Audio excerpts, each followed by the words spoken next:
Hi friends, welcome to Agathiya village. இன்றைக்கி நம்ம இந்த வீடியோவில் ரொம்ப டேஸ்ட் அண்ட் ஹெல்த்தியான ரெசிபி தாங்க பார்க்க போகிறோம். ஆமாங்க, இந்த பொங்கலுக்கு ஒரு மில்லட்டில் ஒரு டேஸ்டான பொங்கல். ஆமாங்க, எப்பவும் போல் அரிசியில் பொங்கல் செய்யாமல் இந்த சிறுதானியம் கம்பு வச்சு ஒரு டேஸ்டான சிறுதானிய பொங்கல் வாங்க எப்படி பண்ணுறதுன்னு பார்க்கலாம். அது கூட நல்ல காரசாரமான டிஃபன் சாம்பாரும் எப்படி பண்ணுறதுன்னு பார்க்கலாம். ஃபஸ்ட்டு பொங்கல் பண்ணுறதுக்கு ஒரு கப் அளவுக்கு நான் கம்பு எடுத்துருக்கேன். கம்பு நல்லா க்ளீன் பண்ணிவிட்டு எடுத்துக்கோங்க. இப்போ அது கூட அதே கப்பில் 1/4 கப் அளவுக்கு பாசிப்பருப்பு நான் எடுத்துக்கலாம். இப்போ ரெண்டையுமே மீடியம் ஹீட்டில் ஒரு 2 to 3 நிமிஷம் நல்லா வறுத்துக்கலாம். கரிஞ்சிடாமல் கலரை மட்டும் கொஞ்சம் நல்லா மாறி வர அளவுக்கு நல்லா வறுத்து எடுத்துக்கலாம். இப்போ பாருங்கள், ஒரு 2 to 3 நிமிஷம் நல்லா வறுத்தாச்சு. வறுக்கும்போது இந்த பாசிப்பருப்போட வாசம் நல்லாயிருக்கும் நம்ம பொங்கல் கூட சேர்த்து செய்கிறப்ப. இப்போ நல்லா வறுத்ததுக்கப்புறமா இதை ஒரு பவுலுக்கு நம்ம மாற்றிக்கலாம். இன்றைக்கி நம்ம இந்த கம்பில் முழுசாக அப்படியே பொங்கல் செய்ய போகிறோம். நம்ம முழுசாக வேண்டாம் நீங்கள் நினச்சிங்கன்னா மிக்ஸி ஜாரில் சேர்த்து கொஞ்சம் ஒரு பல்ஸ் மட்டும் கொடுத்து ஒரு அடி அடிச்சிட்டு கூட நம்ம பொங்கல் செஞ்சுக்கலாம். இப்போ தண்ணி ஒரு பவுலுக்கு மாற்றிட்டு தண்ணி ஊற்றி 2-3 டைம் நல்லா கழிஞ்சிக்கலாம். கழிஞ்சிட்டு தண்ணி ஊற்றி ஒரு 1/2 hour மட்டும் நல்லா ஊற வச்சு எடுத்துக்கலாங்க. ஊறும்போது நம்மளுக்கு வேக வைக்கிறதுக்கு கொஞ்சம் ஈஸியாக இருக்கும், டேஸ்ட்டும் ரொம்ப நல்லாயிருக்கும். இது ஊறட்டும். அதுக்குள்ளே நம்ம டிஃபன் சாம்பார் எப்படி பண்ணுறதுன்னு பார்க்கலாம். ஒரு குக்கரில் ஒரு 3/4 டம்ளர் அளவுக்கு துவரம் பருப்பு நான் எடுத்திருக்கேன். அது கூட ஒரு 1/4 டம்ளர் அளவுக்கு பாசிப்பருப்பு நம்ம எடுத்துக்கலாம்.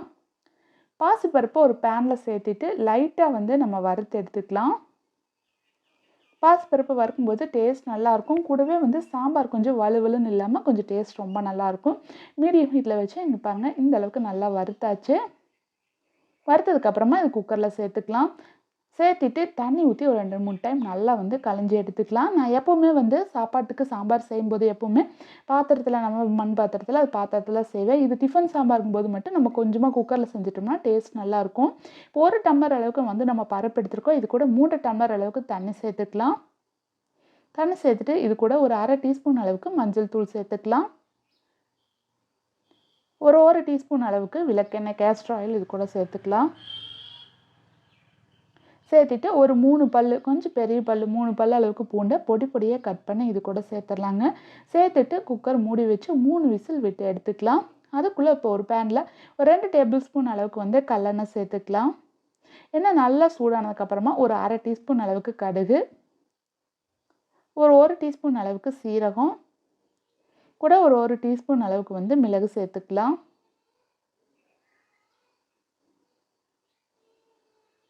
சேர்த்துட்டு லைட்டாக மீடியம் ஹீட்லேயே வச்சு நல்லா ஒரு வணக்கி விட்டுடலாங்க. நல்லா வணங்கினதுக்கப்புறமா இது கூட ஒரு 10 போல் சின்ன வெங்காயத்தை கொஞ்சம் பெருசாக இந்த மாதிரி கட் பண்ணி இது கூட சேர்த்துக்கலாம்.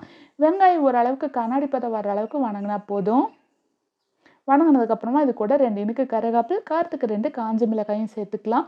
சேர்த்துட்டு லைட்டாக அதையும் வணக்கி விட்டுக்கலாம். இது கூட ஒரு சின்ன துண்டளவுக்கு பெருங்காயம், நீங்கள் பொடி பெருங்காயம் சேர்த்துக்கணும், இது கூடவே சேர்த்துக்கலாம். நான் எப்போவுமே கட்டி பெருங்காயம் தான் சேர்த்துக்குவேன். சேர்த்துட்டு லைட்டாக எண்ணெயில் வதக்கிட்டு நம்ம தக்காளியெல்லாம் சேர்க்கும்போது நல்லா மசிஞ்சிரும்.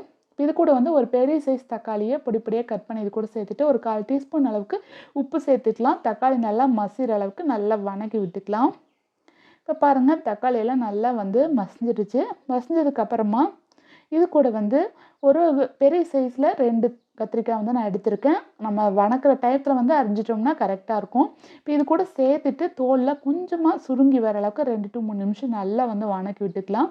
வணக்கி விட்டதுக்கப்புறமா இது கூட ஒரு 2 உருளைக்கிழங்கு தோல் எடுத்துட்டு கட் பண்ணி வச்சுருக்கேன். அதையும் இது கூட சேர்த்துட்டு ஒரு சின்ன அளவுக்கு ஒரு கேரட் மட்டும் இது கூட சேர்த்துக்கலாம். நம்ம நார்மலாக சாப்பாட்டுக்கு சாம்பார் செய்யும்போது கொஞ்சம் அளவு பெருசாக எடுத்துக்குவோம். இது சாம்பாருக்கும்போது கொஞ்சம் அளவு சின்ன அளவாக எடுத்துக்கலாம்.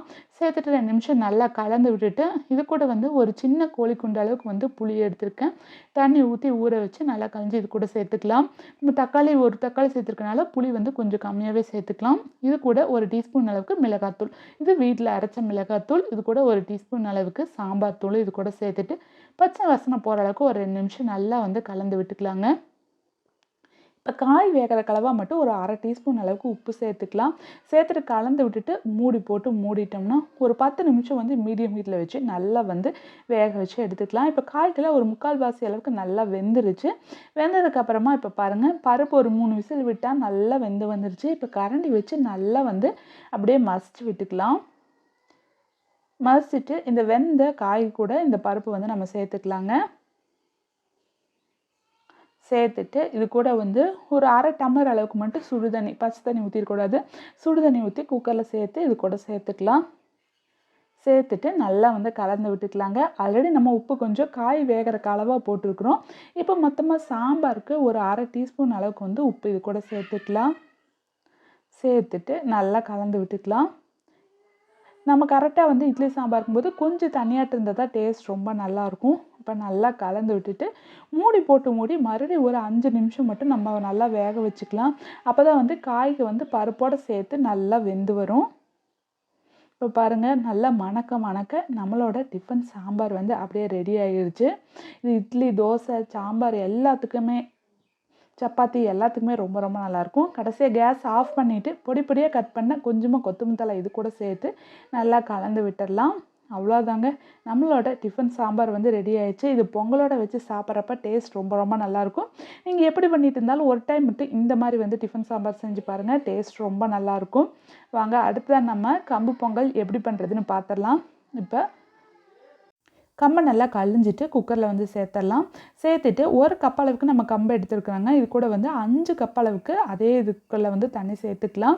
சேர்த்துட்டு ஒரு பெரிய சைஸ் கட்டி பெருங்காயத்தை சுடுதண்ணி ஊற்றி ஒரு 1/2 ஹவருக்கு முன்னாடியே நான் ஊற வச்சு வச்சுருந்தேன். அதை கொஞ்சமாக இது கூட சேர்த்துட்டு 1 டீஸ்பூன் அளவுக்கு உப்பு சேர்த்துக்கலாம். உப்பு சேர்த்துட்டு 1 டீஸ்பூன் அளவுக்கு கூட வந்து எண்ணெயும் சேர்த்துக்கலாம். எண்ணெய் சேர்த்துட்டு குக்கர் மூடி விசில் போட்டு மினிமம் ஒரு 8 விசில் வந்து விட்டு எடுத்துக்கலாங்க. இப்போ பாருங்கள், கம்பு வந்து நல்லா வந்துருச்சு. லைட்டாக வந்து தண்ணியோடு தான் இருக்கும். நம்ம தண்ணி இன்னும் கொஞ்சம் கம்மியாக வச்சோம்னா கீழே அடிப்பிடிக்க ஆரம்பிச்சிடும் கம்பு. அதனால் 5 கப் அளவுக்கு நம்ம தண்ணி ஊற்றிட்டு மீடியம் ஹீட்டில் ஒரு 8 விசில் விட்டு எடுத்தோம்னா கரெக்டாக இருக்கும். கொஞ்சம் தண்ணியாட்டு இருக்கும். நம்ம வந்து கேஸில் மீடியம் ஹீட்டில் வச்சு ஒரு 2 நிமிஷம் நல்லா வேக வச்சோம்னா கரெக்டாக இருக்கும். இப்போ பாருங்கள், கம்பு நல்லா வந்துருச்சு. பார்த்திங்கன்னா ஜவ்வரிசி எப்படி வந்திருக்கும் அப்படியே அந்த மாதிரி நல்லா மலர்ந்து வந்துருச்சு. இப்போ அதுக்கு தாளிப்பு கொடுத்துடலாம். ஒரு பேனில் ஒரு டேபிள் ஸ்பூன் அளவுக்கு நான் வந்து வெண்ணெய் சேர்த்துக்கிறேன். கம்பு பொங்கல் பொறுத்தளவுக்கு கொஞ்சம் கெட்டியாகும், ஆறுனதுக்கப்புறமா கெட்டியாகுங்க. அதனால் வெண்ணெய் சேர்த்துட்டோம்னா கொஞ்சம் வந்து பசண்டையோட ரொம்ப டேஸ்ட்டாக இருக்கும். இது கூட வந்து திருகுனா கொஞ்சமாக வந்து இஞ்சி சேர்த்துக்கலாம். நம்ம பொங்கல் பொறுத்தளவுக்கு இஞ்சி டேஸ்ட் வந்து வேணும், ஆனால் வாயில் கொஞ்சம் கூட தட்டுப்படக்கூடாது. அதனால் திருகி இது கூட சேர்த்து நல்லா வந்து வறுத்து விட்டுக்கலாம். இது கூட ஒரு டீஸ்பூன் சீரகம், ஒரு டேபிள் ஸ்பூன் அளவுக்கு வந்து மிளகு சேர்த்துட்டு லைட்டாக பொன்னிறமாக வர அளவுக்கு லைட்டாக வறுத்துக்கலாம். வறுத்ததுக்கப்புறமா ஒரு 2 இனுக்கு கருகாப்பில் இது கூட சேர்த்துக்கலாம். கூட நம்மளுக்கு எவ்வளோ வேணாலும் முந்திரி, ஒரு 10 போல் முந்திரி இது கூட சேர்த்துட்டு லைட்டாக கலர் சேஞ்ச் ஆகிற அளவுக்கு நல்லா வணக்கி விட்டுக்கலாம்.